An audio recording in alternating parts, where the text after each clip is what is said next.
Now, in the toolkit of authoritarians, we've named a couple. You get your own bloggers. You get an awful lot of propaganda out for your side. But one of the ultimate tools that I think you mentioned is if all else fails, have a blackout. Just cut everybody's communications. Not only internet, but mobile phones.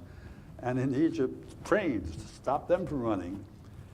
It seems to work in some places, but did it work in Egypt? Because they had what? They think somewhere maybe shy of 1 million people showing up today after everything had been supposedly closed down? As to say, it's too early to say.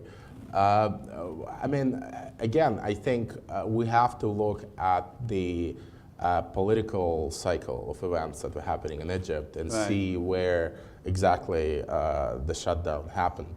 It happened on January 27th. When a lot of protests were already underway. The big first national protest was scheduled and took place on January 25th. And, it was debated and deliberated online quite heavily on January 23rd, January 24th.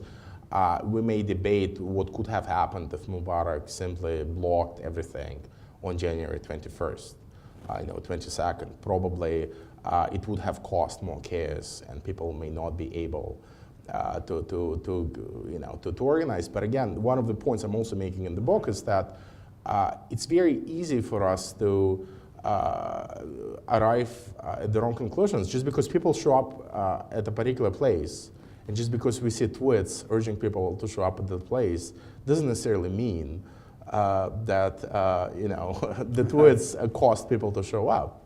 Right? I make, I think, a joke which explains it in the book, where I say that if a tree falls in the forest and someone tweets about it, it might not be the tweets that caused it to fall.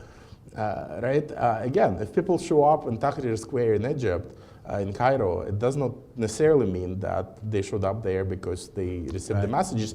And it may actually be that they received the messages, but that may not have been the key factor that drove them to show up. Right? There was an interesting study that I saw about the very first big protest like this that happened in the Philippines in 2001, when supposedly mobile phones played a huge role in mobilizing people. And there was one academic study which didn't receive a lot of attention in the West, but it basically found that something like 2/3 of all people who showed up on the square who received those messages said they would have shown up anyway, whether they received the messages or not. And if you do not ask those questions, of course, you tend to think that, hey, it was all the power of technology and the power of mobilization. As I know from Belarus, for example, there are 2 or 3 squares where people would show up no matter what if there are protests. Right? So again, it's very easy to get to the wrong conclusions if the only thing that you look at is the internet. And that's part of my criticism of this idea of internet centrism. That when you look at everything through internet-centric lens, you tend to arrive at easy answers. I mean, it's just so easier for the media to tell a story that the protest in Egypt happened because so many Egyptians are on Facebook, than to go and look at 30 years of Mubarak's rule and look at foreign policy and many other issues. We end up with these very simplistic technology-driven narratives simply because they are the lowest hanging fruit.